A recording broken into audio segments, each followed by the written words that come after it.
Ketika suamiku mulai berubah, sering lembur, sibuk dengan ponsel, dan semakin jauh, aku tahu ada sesuatu yang ia sembunyikan di balik pintu kantornya. Demi mencari kebenaran, aku nekat menyamar sebagai petugas kebersihan dan justru membuka rahasia gelap yang lebih besar dari sekadar perselingkuhan, rencana menjatuhkanku dan permainan uang kotor bernilai miliaran.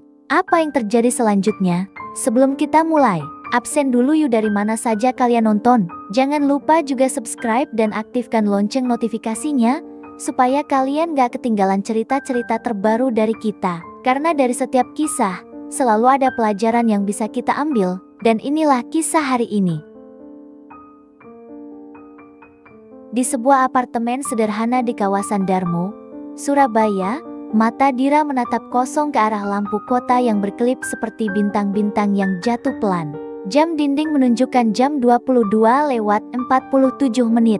Bagas belum pulang. Ponselnya tak kunjung dibalas. Dira menghela napas dan memandangi daftar belanjaan di kulkas. Sabun cuci, sayur, daging ayam, kopi tanpa gula. Hal-hal kecil yang dulu selalu mereka bicarakan kini jadi daftar tunggal yang ia atur sendiri. Dulu Bagas pulang membawa cerita. Malam-malam mereka diisi tawa, analisis tentang pasar dan saham. Hafalan istilah-istilah keuangan yang sering membuat Dira bercanda. Aku ini lulusan pemasaran, bukan auditor. Mas, Bagas tertawa dan mencubit ujung hidungnya. Itu dulu. Kini, tawa menguap pelan bersama aroma kopi yang dingin, digantikan kata lembur, meeting mendadak, dan baterai habis. Dira menggeser mug ke tepi meja, tak menyentuhnya. Pikirannya terlempar pada keputusan setahun lalu. Meninggalkan posisinya sebagai manajer pemasaran di sebuah agensi ternama untuk mendukung karir Bagas yang baru diangkat menjadi Direktur Keuangan Suryantara Holdings Surabaya. Cukup satu yang dikejar tinggi-tinggi, ujar Bagas kala itu, membujuknya dengan halus. Kamu bisa ambil jeda. Aku butuhmu fokus di rumah, biar aku fokus di kantor. Dira mengiyakan. Ia percaya pada mimpi yang mereka susun, rumah yang lebih besar, rencana punya anak, liburan panjang setelah stabil. Tapi mimpi itu perlahan berdebu. Bagas mulai pulang makin larut, ponselnya seperti tumbuh menempel di telapak tangan. Dan tatapannya, sering menerobos tubuh Dira seolah ia hanya kabut tipis yang menghalangi pandangan. Bukan perempuan yang dulu jadi alasan laki-laki itu bekerja sampai dini hari. Suatu malam, Dira memergoki sesuatu yang membuat perutnya tenggelam. Nama Sinta di layar ponsel Bagas, lengkap dengan emotikon kecil yang tidak semestinya ada di cat kerja. Dira tak langsung menuduh. Ia tahu mengamuk tanpa bukti hanya akan mengeruhkan air yang keruh. Ia perlu kebenaran, bukan sekadar kecurigaan, dan kebenaran seringkali harus dijemput, bukan ditunggu. Keesokan paginya, di depan cermin kamar mandi, Dira menatap wajahnya sendiri, rambut hitam yang biasa ditutupi hijab, alis tegas, dan tatapan yang bertahun-tahun ia latih untuk menutup kelemahan ketika mempresentasikan kampanye di ruang rapat. Kamu bisa, bisiknya kepada pantulan. Dalam waktu seminggu, ia menyusun rencana yang terdengar gila bila diceritakan, menyamar sebagai petugas kebersihan di kantor suaminya. Ia akan menjadi orang yang tak terlihat, sosok berlatar belakang yang lewat begitu saja di mata para eksekutif bersetelan mahal. Di level itu, seringkali kebersihan dianggap berjalan dengan sendirinya.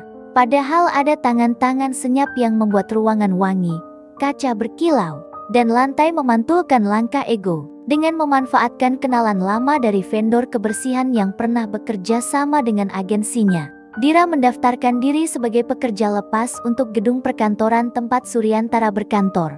Wawancaranya singkat. Pengalaman? Ada, meski tak persis di lapangan, namun ia paham sob. Jadwal? Pagi hari lebih baik. Nama? Lila. Ia memilih nama itu cepat-cepat, pendek, mudah diingat, dan jauh dari Dira yang sering terucap di lantai-lantai tinggi. Seragamnya kaos polos, rompi oranye pudar, celana bahan gelap, sepatu kets yang suaranya nyaris tak terdengar di lantai granit.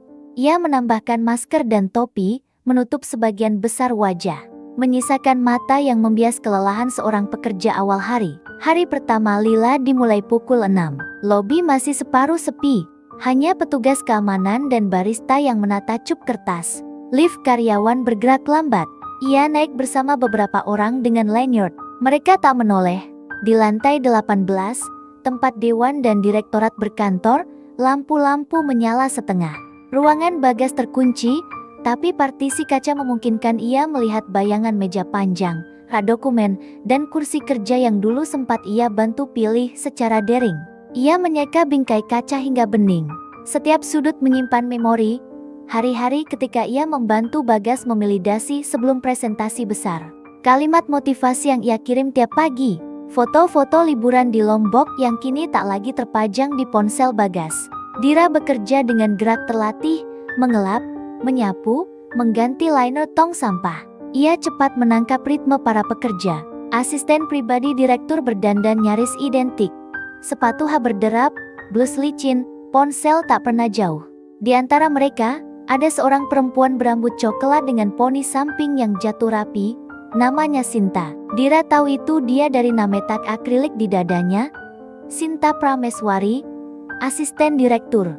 Perempuan itu sering datang lebih pagi dari staf lain, menyandarkan cangkir kopi di tepi meja Bagas, menata berkas, lalu duduk di kursi tamu dengan tubuh sedikit condong, seperti bulan yang sengaja mendekat agar bisa memantulkan cahaya matahari. Beberapa hari pertama, Dira menahan diri. Ia mencatat hal-hal kecil.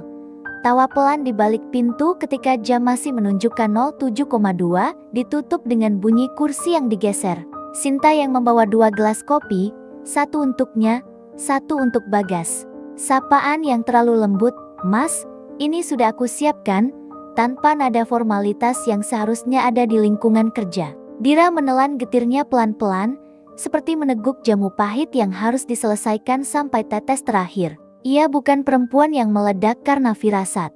Ia membutuhkan bukti, rekaman, foto, jejak finansial, untuk menyingkap tabir hubungan gelap dan hal-hal lain yang mungkin bersembunyi di baliknya. Suatu pagi yang muram, hujan menggantung di langit Surabaya. Dira menyeka kaca partisi ruang direktur ketika pintu lift berbunyi. Bagas muncul bersama Sinta. Mereka tidak menyadari Lila di ujung lorong. Langkah mereka ringan, percakapan tertahan dalam jarak-jarak pendek, namun cukup untuk menyengat telinga yang fokus. "Mas, draft laporan merpati sudah aku sesuaikan," kata Sinta. Suaranya menurun setengah oktav seperti orang menyampaikan rahasia. "Yang bagian realokasi itu?"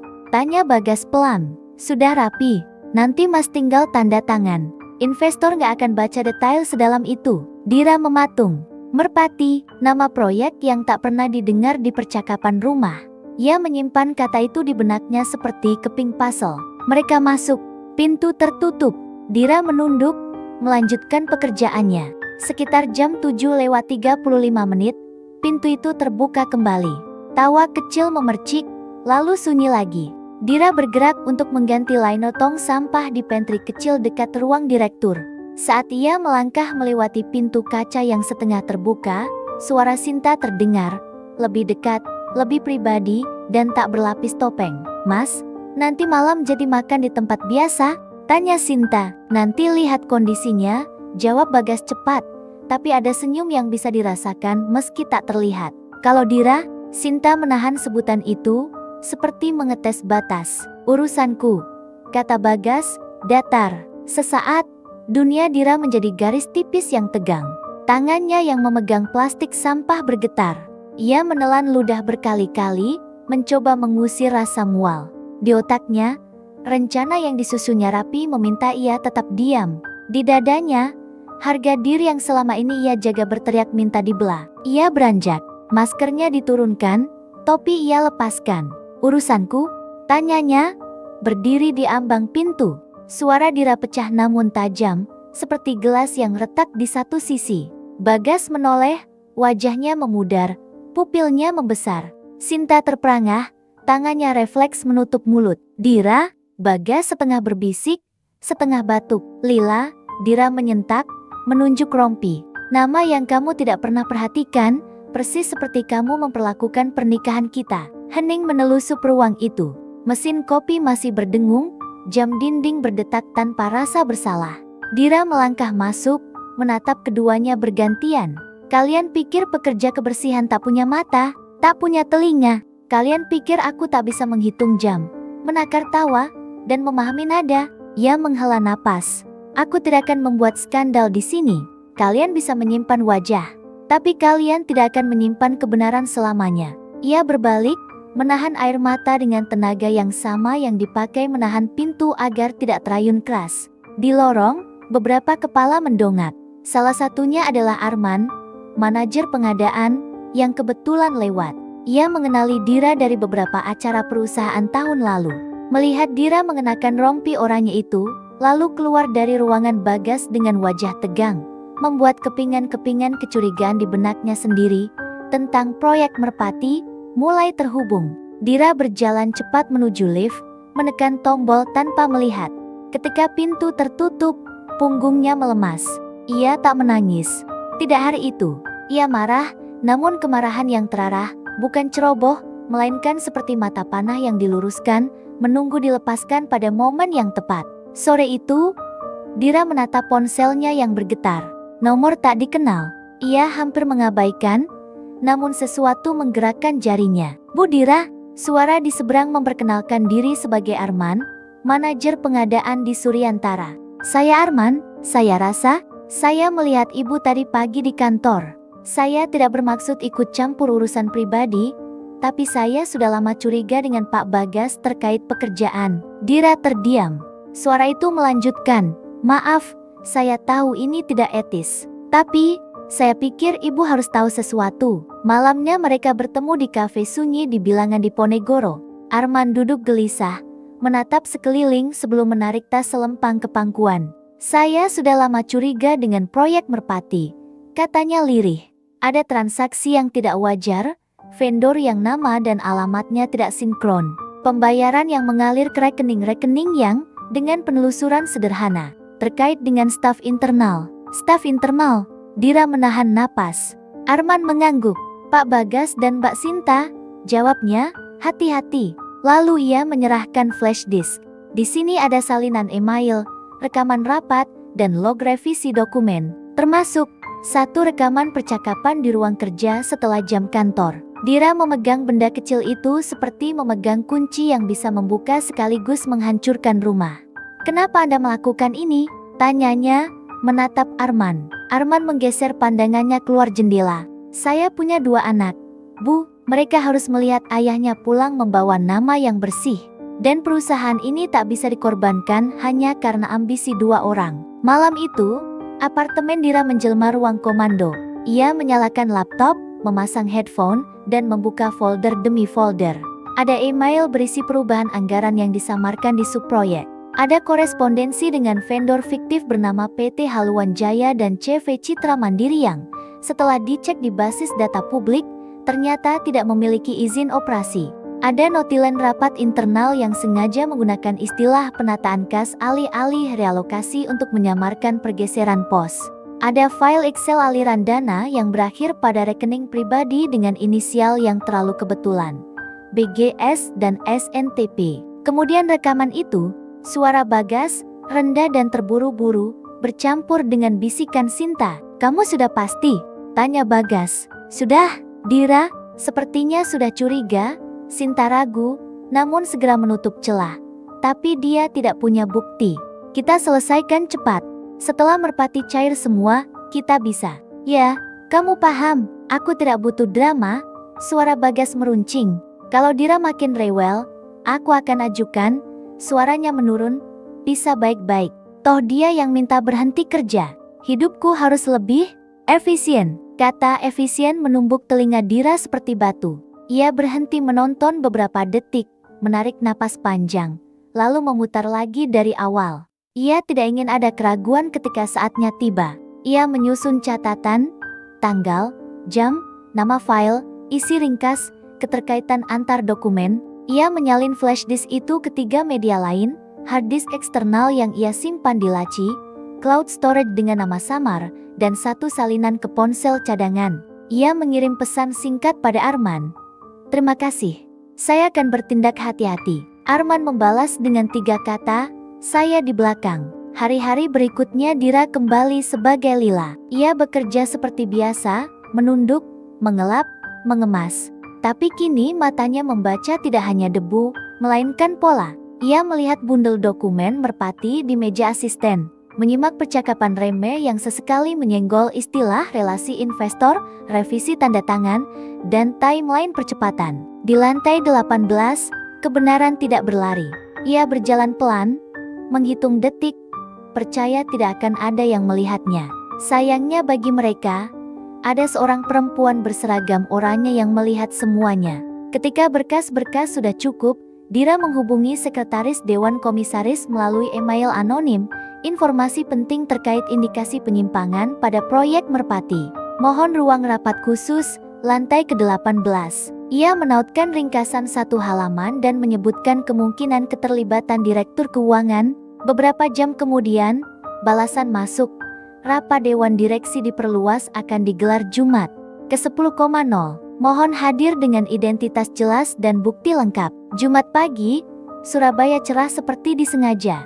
Dira tidak memakai seragam lila. Ia mengenakan blus putih sederhana dan blazer abu-abu, hijab sederhana, wajah tanpa rias berlebihan. Di lift, ia menatap bayangannya sendiri, bukan lagi orang latar, melainkan narator yang akan mengubah arah cerita. Arman menunggunya di lorong. Mereka saling mengangguk, ringkas, saling menguatkan. Ruang rapat lantai 18 dingin, meja kayu panjangnya mengkilap ditimpa lampu. Dewan direksi sudah berkumpul, beberapa terlihat tegang, yang lain pura-pura santai. Bagas duduk di sisi kanan, berhadapan dengan layar proyektor. Sinta duduk 2 kursi dari ujung, mencatat, sesekali melirik ponsel. Ketika Dira masuk, ruangan menyusut sepersekian inci, punggung menegang. Tatapan berloncatan, ketua dewan menatap Dira. Suaranya formal, "Ibu Dira, silakan." Dira berdiri di ujung meja, menyambungkan laptop ke proyektor. Layar menampilkan judul, ringkasan temuan awal proyek Merpati, indikasi transaksi fiktif dan penggelapan. Ia tidak menoleh ke Bagas, ia berbicara pada ruangan, pada institusi, pada kebenaran yang pantas mendapatkan mikrofon. "Selamat pagi, saya Dira, warga Surabaya, istri dari saudara Bagas.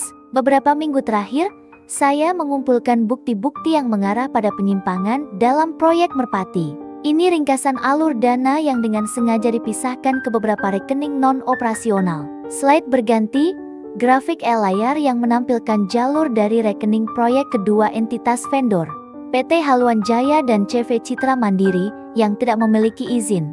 Dana kemudian dialirkan kembali ke 2 rekening pribadi atas nama inisial BGS dan SNTP. Ruangan riuh kecil. Seseorang batuk, yang lain berbisik, "Astaga." Dira melanjutkan, suaranya stabil. Ia memutar potongan rekaman, suara Bagas dan Sinta membahas percepatan pencairan Merpati dan rencana menyederhanakan urusan rumah tangga. Ketika suara "hidupku harus lebih efisien" terdengar, Bagas merunduk. Tangannya menggenggam pena sampai buku jari memutih. Sinta mematung, pipinya mengering dari warna. Ketua dewan mengangkat tangan, memotong bisik-bisik. "Saudara Bagas, apakah Anda ingin menanggapi?" Bagas menegakkan punggung, seolah mencari sudut aman dalam kursi yang mendadak terlalu kecil. "Ini framing," katanya lantang. "Rekaman bisa direkayasa. Alur dana bisa disusun tampak mencurigakan, padahal ini bagian dari strategi sementara. Vendor-vendor itu tidak berizin," potong salah satu direktur, menepuk berkas yang baru ia buka dari surel yang Dira kirim sebelumnya. "Kami sudah cek cepat, nama-nama itu tidak tercatat di OS, dan ada email Anda yang meminta asisten." Ia melirik Sinta, untuk merapikan tanggal. Sinta membuka mulut, menutup lagi. Dira menatapnya singkat, bukan dengan kemarahan yang liar, tapi dengan kejernihan seseorang yang sudah mengubur kebiasaan memaklumi. Ia tahu perempuan itu bukan sekadar selingkuhan. Ia rekan konspirasi yang sadar konteks dan konsekuensi. Dira memutar slide terakhir, ringkasan dan rekomendasi. "Saya bukan karyawan di sini. Saya bukan auditor. Tapi saya paham data yang berbicara. Rekomendasi saya sederhana, audit forensik independen, pembekuan akses keuangan untuk pihak terkait, dan laporan kepada pihak berwajib." Sunyi menebal. Kursi terdorong pelan ketika ketua dewan berdiri. "Terima kasih, Bu Dira." Dewan akan bermusyawarah singkat. Mereka keluar beberapa menit, yang terasa seperti 1 jam. lalu kembali dengan wajah-wajah yang lebih keras. Ketua Dewan menyampaikan keputusan. Dewan memutuskan memberhentikan Saudara Bagas dari jabatan Direktur Keuangan, efektif per hari ini, sambil menunggu proses hukum lebih lanjut. Saudari Sinta juga dinonaktifkan dari seluruh kewenangan, menunggu investigasi penuh. Ia menatap Bagas, datar. Kunci kantor, kartu akses, dan perangkat perusahaan mohon diserahkan pada HR sekarang. Bagas berdiri, kursinya bergesek kasar. Tatapannya menampar Dira, campuran amarah dan tak percaya. Kamu pikir kamu menang? Suaranya rendah, beracun. Dira menatap balik. Aku pikir kebenaran berhak duduk di meja ini. Usai rapat, intimidasi datang cepat seperti hujan sore yang tak sabar menumpahkan mendung. Pesan dari nomor tak dikenal mengancam, hati-hati kalau pulang malam. Seseorang membuntutinya sampai halaman parkir. Namun menghilang saat ia menenteng ponsel dan berbicara keras-keras olah menelpon polisi. Arman mengingatkannya untuk tidak pulang sendiri larut malam. Dira mengubah kebiasaan, memesan ojek daring untuk jarak dekat, tidak menempuh rute yang sama 2 hari berturut-turut, dan menginap di rumah sepupunya 2 malam ketika situasi terasa panas. Ia mengirimkan salinan bukti kedua sahabat dan 1 pengacara yang dulu menjadi kliennya. Ia tak akan membiarkan kebenaran diisolasi pada 1 flash disk, 1 cloud, 1 akun. Jika seseorang berniat mematahkan, mereka akan menemukan bahwa tulang-tulangnya banyak dan saling menopang. Ketika berita pemecatan Bagas mulai beredar pelan di kalangan internal dan vendor, telepon Dira berdering kabar dari orang-orang yang dulu tak pernah ia kenal. Ada yang menyampaikan simpati, ada yang mengaku sudah lama tak nyaman dengan gaya kepemimpinan Bagas, ada pula yang sekadar ingin tahu gosip. Dira membatasi reaksinya. Ia tak ingin tenggelam dalam arus katanya. Ia menjalani hari dengan disiplin baru. Bangun pagi, olahraga ringan, sarapan, memeriksa surel, mengatur berkas, dan, yang paling penting, mencari kembali dirinya yang tertinggal. Di antara tumpukan catatan dan email, ada 1 hal yang menghangatkan ruang. Pesan dari Arman. Sederhana saja, jaga diri, Bu, kalau perlu sesuatu, bilang. Kadang-kadang mereka bertemu untuk menyerasikan kronologis dokumen yang diminta auditor. Percakapan mereka jarang menyinggung hal pribadi, namun ada rasa saling menghormati yang tumbuh di sela-sela lembar bukti. Dira melihat Arman sebagai orang yang memilih integritas, meski konsekuensinya tajam. Beberapa minggu berlalu, Suryantara mengumumkan audit forensik dan kerjasama dengan aparat penegak hukum. Nama Bagas dan Sinta menjadi bisik-bisik tajam di lift-lift gedung, di kantin, di grup chat karyawan. Dira menghadapi proses perdata untuk mengakhiri pernikahan, bukan dengan dendam yang murahan, melainkan dengan kejelasan batas. Di pengadilan, ketika hakim bertanya alasan, ia menjawab tanpa bergetar, pengkhianatan dan kekerasan psikis yang berkelanjutan. Bagas tidak menoleh, ia sibuk dengan pengacaranya, menyusun kalimat-kalimat yang dilahirkan bukan dari penyesalan, melainkan dari strategi. Suatu sore, setelah bertemu dengan klien potensial, Dira duduk di kafe favoritnya yang menghadap jalan.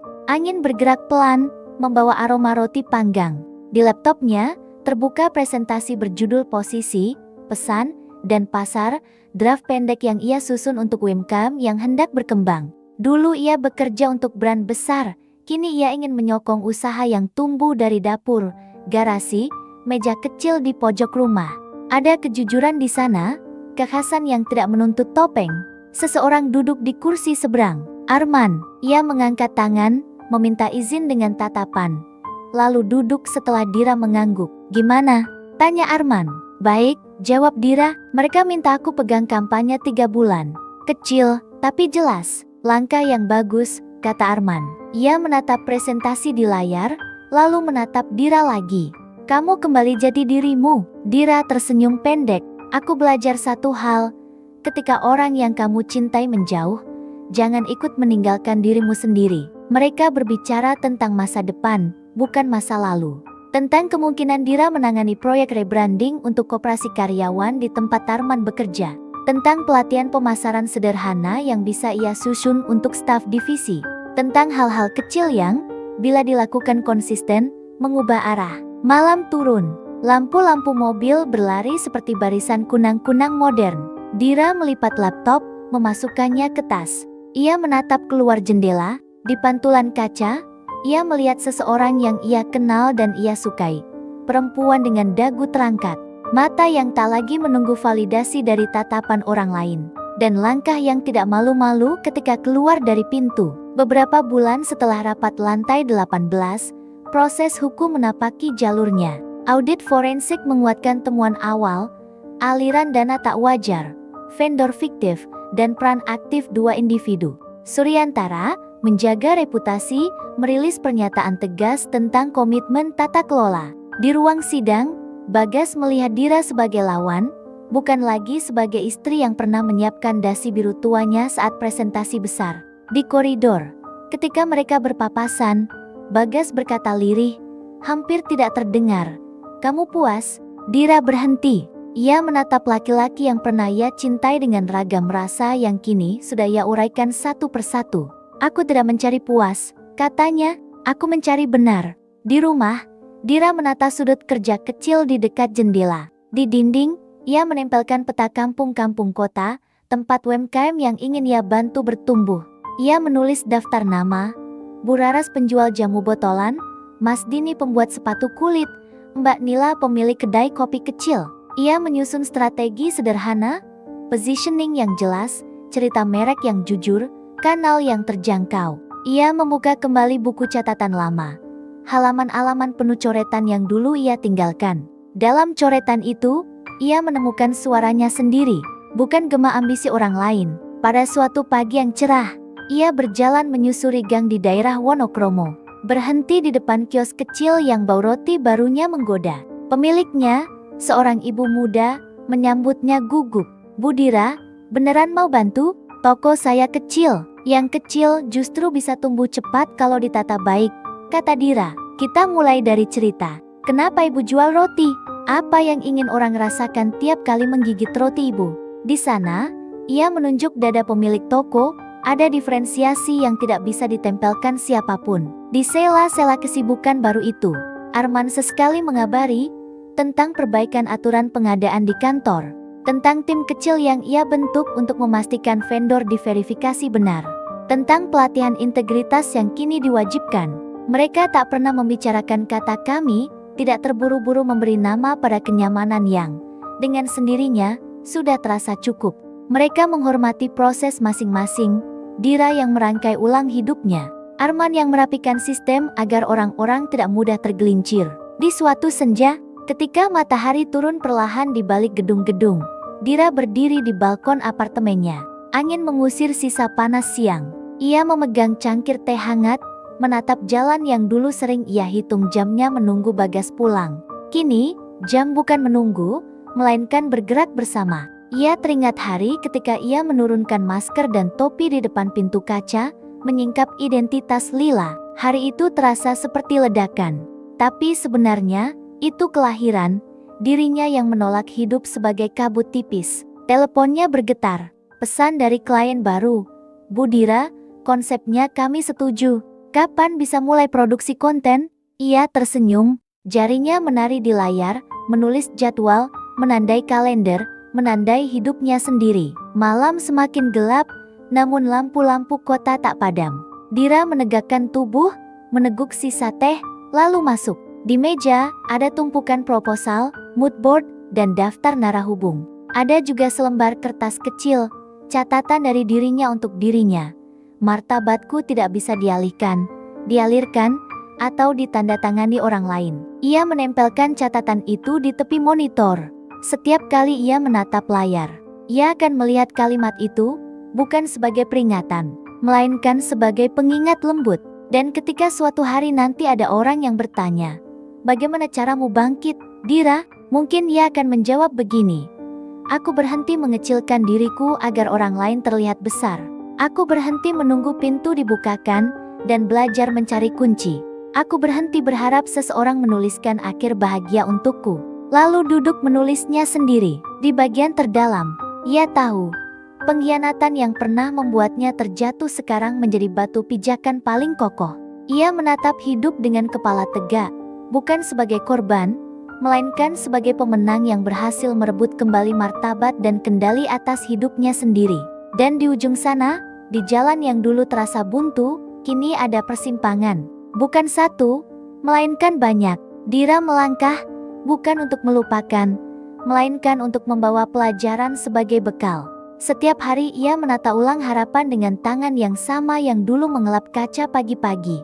Tangan yang tahu bagaimana membuat sesuatu kembali bening. Kembali memantulkan wajah seseorang yang tidak bersembunyi lagi. Itu dia cerita kali ini. Semoga ada pelajaran berharga yang bisa kita ambil bersama. Dan menjadi pengingat untuk kita semua agar lebih bijak dalam melangkah. Sekarang coba absen dulu di kolom komentar. Tulis dari kota mana kalian menonton cerita ini. Jangan lupa juga bagikan ke teman-teman. Dan dukung terus dengan subscribe supaya nggak ketinggalan kisah menarik lainnya. Sampai jumpa di cerita berikutnya. Dan selalu ambil hikmahnya.